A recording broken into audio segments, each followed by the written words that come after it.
Hello and welcome to Dear Diary. Dear Diary is a narrative series that tells the story of an African woman. It is interesting, educative and entertaining. New episodes are uploaded on Mondays. Please make sure to like, comment, subscribe and share. Dear Diary, it's been a very long week. You know how last week was full of happiness, joy and excitement?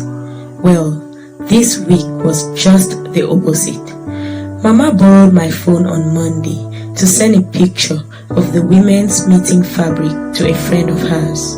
As she was using the phone, Are's message popped up. It read, "Hi, it's Are. I'm out of network coverage area at the moment. You can get to me through this number.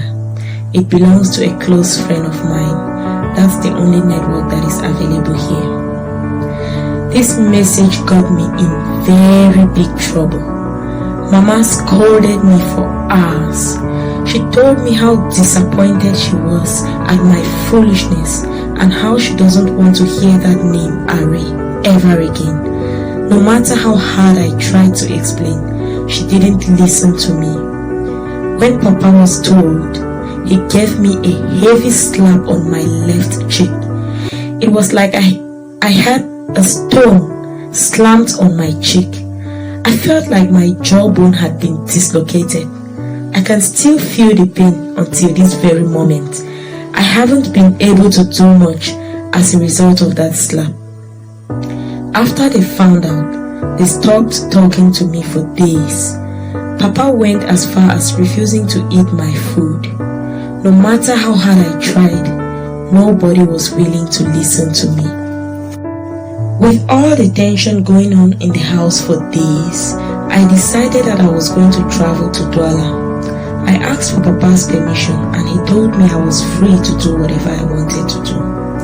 Alice had told me about a vacancy in one professional school in Douala. They needed a secretary, but the salary wasn't very encouraging at all. With all the tension in the house, I decided to travel to Douala. I needed to have a cool head and I needed to explore other opportunities. While on the bus, it dawned on me that I had to start considering making real money and getting a place of my own. I'm 23 and my parents are doing their best to take care of me and my son. Perhaps I had become too comfortable living with them that I forgot I had a future to plan. The lady who was sitting next to me on the bus probably noticed I was lost in thought. So from time to time, she brought up short discussions to call my attention. Initially, I didn't pay much attention to what she was saying, but eventually, I did. Before I knew it, we were chatting like we had known each other for years. Funny thing is, we didn't even introduce ourselves to each other. She was slightly overweight, so we kind of had something in common. We spoke about weight loss, keto diets, intermittent fasting, and lots of other things. When the bus made a stop at the police checkpoint where national identity cards had to be checked, a lady who was sitting behind us got up to go out. My neighbor and I both looked at each other and burst out into laughter. And I thought being fat was a problem, I said. Unfortunately for me, the lady heard me. She was so skinny, but she didn't look sick. When she heard what I said, she turned around and looked at me and our eyes met. She stared at me for a few seconds and went out of the bus. That incident made me very embarrassed, but just for a short while. I consoled myself by saying people have always shamed me because I'm fat, so there was no harm in shaming another person too. I thought that was the end of it. Until 2 days later, when Ari and I met in Douala to finalize plans for his wedding. I was to make 500 packs of snacks at 500 francs per pack. This was going to be a big hit for me, as I knew I was going to make about 100,000 francs worth of profits from this deal. I was so excited, I couldn't wait to start. My plan was that after the wedding, and if I got the other job in Douala, I would get a place of my own in Douala. I intended to do the job while continuing with my petty business. Those plans came crushing down on my face the moment Are and I met and he introduced me to his fiancée. Behold, it was the skinny girl in the bus. I froze for a moment. I couldn't find any words to say. I didn't know whether to say congratulations or I'm sorry. Before I could say a thing, she said, Are, this lady isn't doing snacks for our wedding. After saying this, she walked off. Are followed her, confused, trying to find out what was happening. I stood there like a fat fool, eyes and mouth wide open, tears running down my cheeks. See what my own tongue had cost me.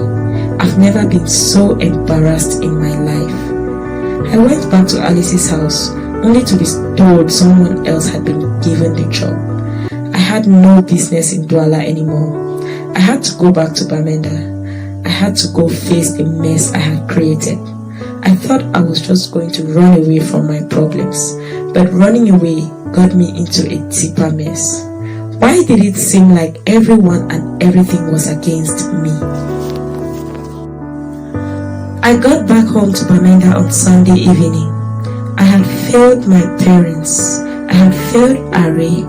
I had failed the children in the neighborhood whom I cooked for every Sunday, and I had failed myself. When I got into the house, I greeted my parents and they responded. I was grateful they did. I took a bath and went straight to my room without even eating. I can't even describe how I was feeling. It was a mixture of pain, regret, disappointment, shame and frustration. Why did Are ever come back into my life? I was still thinking about my frustrations for the whole week when Auntie Adasa bumped into my room and started scolding me. She brought back the issue of Uncle Jojo contributing 2,000 francs the previous week for the children's food. She started scolding and shouting again, telling me I knew what I had with her husband and that her husband has not been giving food money. Now I understand why they say it never rains, it pours. I didn't utter a word to Auntie Adasa. She said everything she had to say and left, and I didn't even utter a word. I kept crying that night, thinking of how miserable my week had been. One thing I knew for sure was I had learned from the mistakes I had made. I was never going to mock anybody on account of their physical appearance or on account of any predicament they are going through, which is no fault of theirs.